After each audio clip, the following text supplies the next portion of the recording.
Regresamos nuevamente desde el canal comunitario de Amaga Televisión y para la red de canales del suroeste antioqueño con la doctora Elizabeth Vélez Moncada, neuropediatra, que nos acompaña hoy y para darnos esta nueva noticia del nuevo proyecto que se inicia bajo su dirección, doctora, en el municipio de Amagá para todo el suroeste antioqueño y para las personas que van a tener la posibilidad de acceder a un servicio de especialistas de una manera más rápida y más económica, como lo acaba de anunciar la doctora Elizabeth.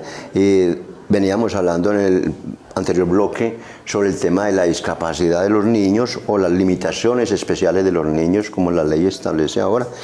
Y recordando acá, antes de iniciar nuevamente este bloque, doctora, extracámaras, recordamos que anteriormente el niño con una discapacidad lo guardaban, digamos que entre comillas lo escondían.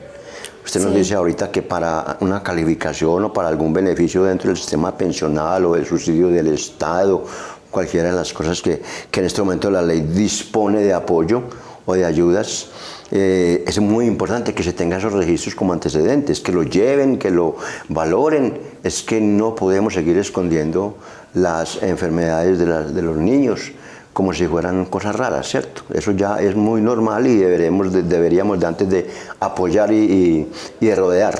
Sí, el concepto de discapacidad ha cambiado mucho, León Fabio y televidentes, a través de la historia. Antes, tiempos muy antiguos, los niños que nacían con algún tipo de discapacidad eran suprimidos de la sociedad, ¿sí? Antes los escondían o simplemente hacían o los tiraban al río o por despeñaderos. Sí, hay historias pues de la humanidad muy crueles. Pero esto ha venido cambiando. Luego, con el tiempo, se pasó a un enfoque muy médico, que se consideraba que la discapacidad o las personas con discapacidad tenían una enfermedad.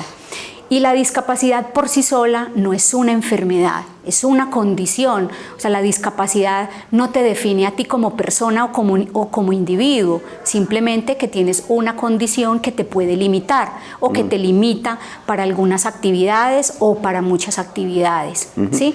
Y luego el concepto de discapacidad ha pasado del concepto muy médico a un concepto mucho más social, ¿sí? Entonces antes antes de los años 60 el concepto de discapacidad era muy médico, entonces muchos iban a orfanatos, a hospitales para que vivieran ahí, ¿sí? Ahora se entiende la discapacidad más como un tema social, o sea que si yo tengo una limitación puede que yo no tenga una discapacidad, ¿sí? O sea, a mí de pronto me puede faltar una pierna, pero si yo tengo una prótesis yo puedo ser igual de funcional que tú, ¿sí? Entonces la discapacidad ahora es un concepto muy social y las limitantes las pone o el entorno o la sociedad o mi familia. Entonces todavía existen familias que se apenan o se esconden al niño o al individuo porque tiene una determinada condición, ¿sí? Entonces el llamado de atención es a que desde que se sospecha una condición limitante en un niño debemos consultar, porque los primeros años son fundamentales para que ese niño mejore o se disminuya o se elimine ese factor limitante que tiene. O se aprenda su manejo, o se aprenda el acompañamiento, o sea una terapia para que ya se sepa cómo es que el niño se debe de tratar, porque no podemos tratarlo igual a cualquier otro niño, entre comillas, normal, ¿cierto? Bueno, hay que evitar, esos términos como de normal o anormal, ¿cierto? Entonces, tampoco tiene que ser todo igual para todos. Los derechos son para todos, pero dentro de los derechos puede que yo tenga unas diferencias importantes, ¿sí? O sea, todos los niños, por ejemplo, con parálisis cerebral, no todos necesitan silla de ruedas.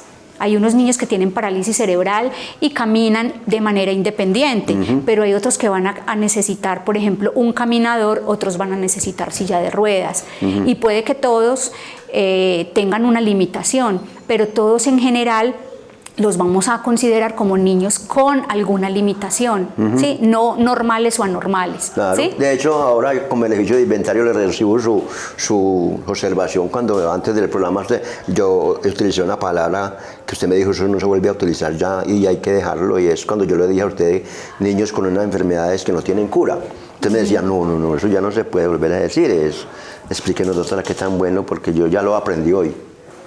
Bueno, también hablamos en el concepto de enfermedad como condiciones que pueden ser tratables, mejorables, ¿sí? Y el hecho de que antes se hablara de que tiene cura o no, eso genera en la familia como un impacto muy negativo, ¿sí? ¿Será que me van a decir que mi papá tiene una enfermedad que ya no tiene cura?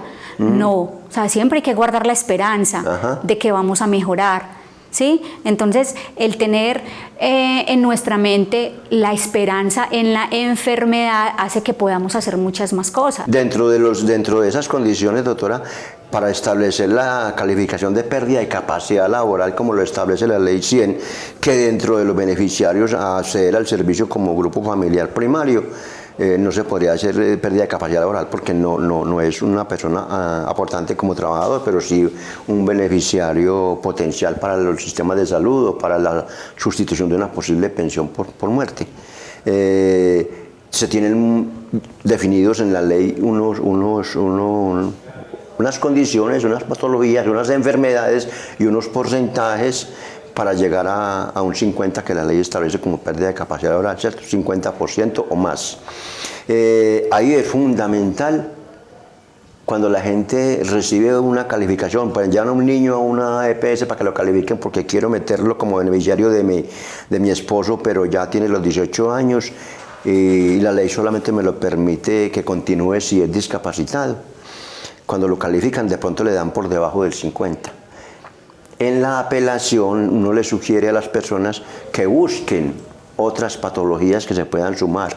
Y ahí es donde aparece la psiquiatría, la psicología, porque puede que esa persona no solamente le hayan calificado el defecto físico o la limitación física, sino que también no le han valorado, por ejemplo, lo que usted dice ahorita, esa parte de la salud mental que el niño tiene causada por su defecto físico o su discapacidad física. Por ejemplo, una persona que tenga un problema visual va a ser mucho más objeto de un bullying o más objeto de una burla o de autoestima. Él mismo se puede subvalorar, ¿cierto?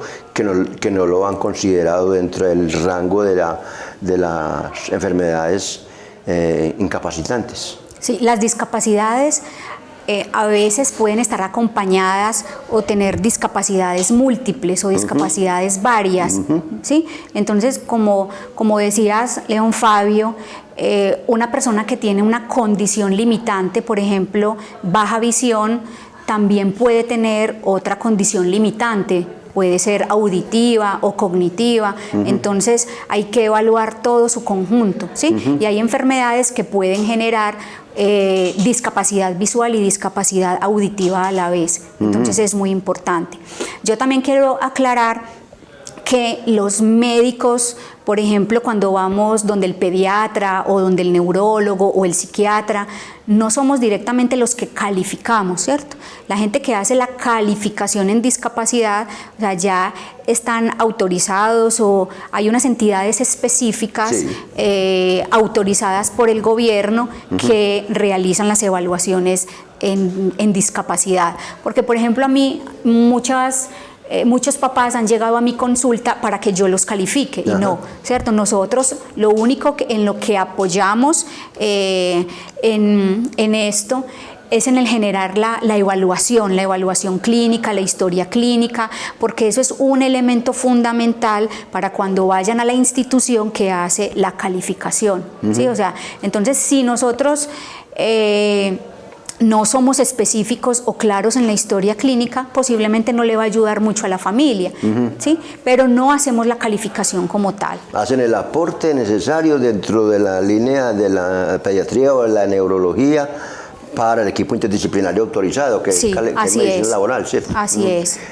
Incluso en Colombia, hace poquito, en el 2021, creo, el gobierno nacional sacó una ley, expidió una ley que establece que no solamente la calificación se requiere para el régimen contributivo en pensión, sino que también para el régimen subsidiado. Estamos hablando de que debe tener una base de datos en los municipios, debe tener una base de datos de personas discapacitadas para la política pública de discapacidad, y esa calificación la deben hacer los mismos municipios. Como ellos no tienen la capacidad, la mayoría de municipios en el país somos de categoría sexta, no tienen capacidad para ese equipo interdisciplinario porque lo conforman, como usted más o menos está conformando su IPS, y es con un fonoaudiólogo, con un terapeuta, con un psicólogo, con un neurólogo, imagínense, y eso es muy complicado porque son profesionales muy costosos, sí, para ese proceso de calificación. Sin embargo, algunos municipios se están uniendo entre varios y están logrando hacer que ese centro funcione en algunas de esas sedes y se remiten entre varios, y así van a ahorrar un poquito de costos. Qué importante fuera que su IPS pudiera asumir ese proceso o esa oferta, porque usted ya está como con los profesionales que usted ha anunciado, casi que tienen los que la misma ley 2126, creo que es del 2021, ha establecido la obligación de todos los municipios, que hasta ahora hemos estado muy quietos, esperando que nos jalen las orejas, pero la excusa es que no tenemos plata. Aunque también te aclaro, Fabio, que esos especialistas que tú mencionas para ser calificadores tienen que tener un estudio, o sea, haber realizado un curso específico, un diplomado específico para ese proceso. Entonces, es un poco complejo, porque todo ese grupo interdisciplinario se tiene que certificar y la entidad también se tiene que certificar.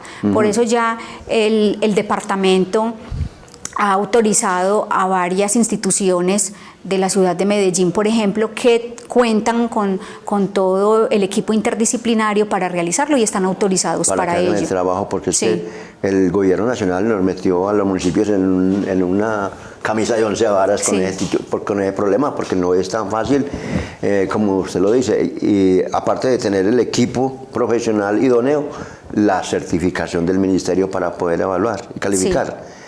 A la institución y a cada uno de los integrantes del equipo interdisciplinario, ¿cierto? Muy complicado. En calificación. Hablando nuevamente, doctora, del adulto mayor, que es un caso que se ve mucho, no solamente por la ingratitud a veces de los hijos, sino porque las diversas ocupaciones de ellos también los hacen casi que imposible asistir, y a veces dejan el cuidado del adulto mayor con limitaciones propias de su edad o de enfermedades que son como consecuencia de la misma, que es diabéticos, hipertensos y algunos ya con episodios de derrame cerebral, accidentes cerebrovasculares o infartos de miocardio o algo, y que son de un cuidado especial. A veces lo dejan al cuidado de un particular, más bien le pagan a alguien para que venga y los cuide, y esa persona tampoco tiene, como usted decía ahorita, el conocimiento suficiente para ese manejo. Qué tan importante fuera que entonces, si no podemos cuidar a nuestros padres, a nuestros abuelos, la persona que lo cuide tenga la idoneidad, o que al menos siquiera sea apoyada por algunos de los profesionales de su equipo, por ejemplo. Sí. En mi equipo voy a contar con una médica internista especialista en adulto mayor. A estos especialistas se conocen como médicos geriatras. ¿Qué hace un médico geriatra? Entonces uno acompaña, diagnostica y trata las enfermedades propias del adulto mayor, ¿sí? Pero además de eso, también está en la capacidad de entregar herramientas, o sea, de explicarle a ese cuidador cómo puede ayudarle a esa persona a evitar, por ejemplo, las caídas, qué pasa con el sueño que cambia tanto en el adulto mayor, cómo podemos acompañar esta parte, la actividad física, porque mira que muchos de nuestros adultos simplemente están relegados a una silla, ¿sí? Y a ver televisión todo el día.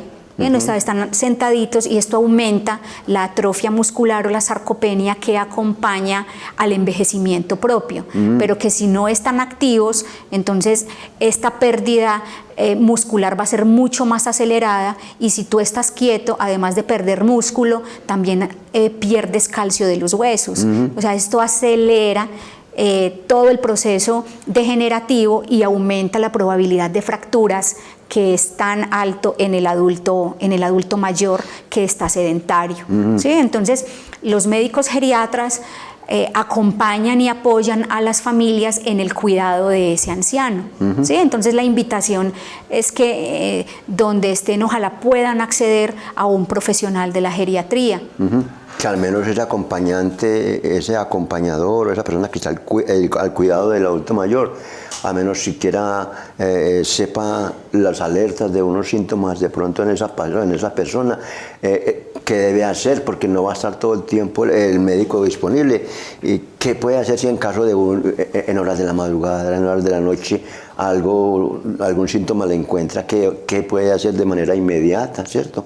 Sí. Que al menos siquiera sepa medir, por ejemplo, el azúcar en la sangre, que sepa tomar una presión arterial o un pulso o cualquier cosa, ¿cierto? Que la persona esté preparada y sea un apoyo fundamental. Sí, algunas recomendaciones para cuidadores de adultos mayores. Uno, además del cuidado de la salud física, también es el cuidado de la salud mental.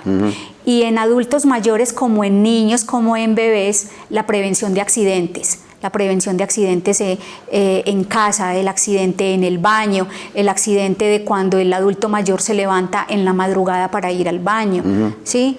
Entonces es como el llamado de atención a mirar qué cosas podemos modificar en el hogar para cuidar mejor y darle mayor bienestar a nuestros abuelos. A nuestros abuelos, sí. Para terminar, doctora, la labor más débil de la cadena del sistema de salud en Colombia son las IPS y son las ESS. Allá es donde recae todo el problema, o sea, el problema económico. Las EPS son unos intermediarios que se ha tratado de ir eliminando. Algunos se están autoeliminando ya porque están perdiendo el poder, porque no tienen ya esa capacidad de manejar la unidad de pago por capitación con tanto usuario que tienen, y ya les está quedando muy poquito margen de ganancia y de utilidad, ¿cierto? Pero generalmente ellos obtenían esa utilidad empobreciendo las IPS y las ESS. De hecho, 80% de los hospitales en el país están en situación financiera de quiebra por culpa de las EPS que no han pagado los servicios que se han prestado, que para la IPS y la ES se convierten en una obligación. Ahora una IPS privada, como la que usted va a montar o como la que ya estábamos anunciando que va próximamente a prestar los servicios en nuestro municipio, es un proyecto bastante ambicioso, más como responsabilidad social, empresarial y como su reconocimiento a esta patria que la vio nacer y que la tiene como su hija. Es muy difícil pensar en que las tarifas puedan ser mucho más cómodas que las que se establecen a nivel privado también en la ciudad de Medellín, porque es que hoy un especialista por menos de 300.000 pesos no te evalúa una cita médica.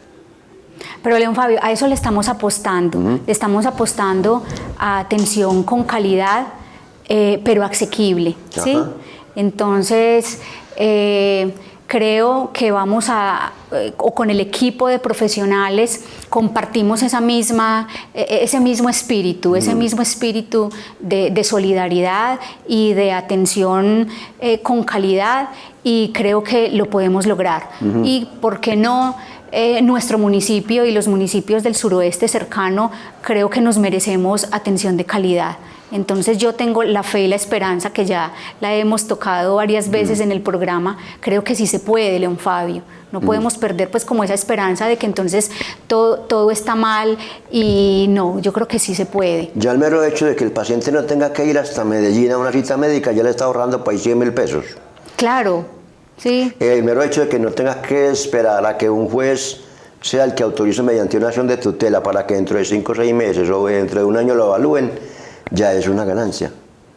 Teniéndolo acá, pudiendo hacer fácil el servicio. disponiendo de una agenda que ustedes van a comunicar a través de los medios de comunicación también, que ya la gente sepa cuándo viene el internista, cuándo viene el terapeuta, cuándo va a venir el psiquiatra, claro. que se tenga todo listo. Y a veces yo considero que es mucho más fácil desde ese punto de vista privado. Mucha gente incluso mucha gente está optando por eso. Deme la orden, doctor, que yo me la consigo por fuera, porque es que sabemos que acceder al sistema en estos momentos es muy difícil, y lo que se va a poner, muy bravo. Qué bueno, sí, doctora, que usted nos dé hoy esa noticia, que su IPS va a entrar próximamente a funcionar, que vamos a tener unos especialistas tan difíciles de conseguir, porque hablando de neuropediatría es muy difícil, hablando de psiquiatría sí que es cierto, medicina interna dice usted también que va a poder traer un internista a nuestro municipio, qué bueno. Doctora, y el hecho de que usted sea neuropediatra, neuróloga, pediatra, no quiere decir que entonces usted no pueda ver niños sanos. Claro, totalmente. Claro. Nosotros vemos niños sanos. Ajá. Para vigilar su desarrollo y también para acompañar a esos papás. Como te decía al principio, la pediatría no es solamente el niño, es una familia. Claro. Es una familia que tiene temores, que quiere saber cómo hacer el mejor papel de padres, cómo cuidar mejor a su hijo. ¿Sí? No, el niño sano es muy importante hacerle el seguimiento, porque la medicina no es solamente para el enfermo. Ajá. Lo ideal es hacer medicina preventiva en el niño y en el adulto. Entonces la invitación a que consultemos a tiempo, a que no nos dé pena consultar al neurólogo o al psiquiatra. ¿Sí? Y que el psiquiatra no es para locos. Exactamente. Como estamos acostumbrados a creer, ¿cierto? Sí. Y que al psicólogo y que al psiquiatra solamente para locos, y resulta que no. Resulta que es que esos son los que evitan que nos volvamos locos. Que lo que queremos es que eso no pase, ¿cierto? Sí, señor. Muy importante, doctora, el tema. Espero que nos vuelva a acompañar en otra próxima oportunidad, volverla a tener por acá cuando ya inicie su proyecto. Augurarle muchos éxitos, felicitarla por esa idea y esa intención de traer a nuestro municipio, su municipio, Amagá, este proyecto para aportarle a nuestra comunidad, a nuestra gente, a todo el suroeste antioqueño, y qué bueno que podamos nosotros más adelante tenerla a usted diciendo: estamos haciendo el trabajo que fuimos a prometer. Muchas gracias. Muchas gracias, León Fabio, y al canal. Y le recordamos a los televidentes dónde va a estar ubicado su proyecto. Vamos a estar ubicados en el Parque de Amagá, edificio Agua Bendita, 4º piso. Muy pronto, a través del canal, vamos a estar anunciando el número de teléfono, el acceso para pedir las citas, desde cuándo vamos a estar atendiendo. Muchas gracias, doctora Elizabeth. Un saludo muy especial a su familia, a Vélez Delgado, muy conocida en nuestro municipio. Mío le pague por haber aceptado la invitación a este programa y a compartir con nuestros televidentes una obra tan importante como la que usted va a llevar a cabo en nuestro municipio. A nuestros televidentes, muchas gracias y nos vemos en una próxima oportunidad.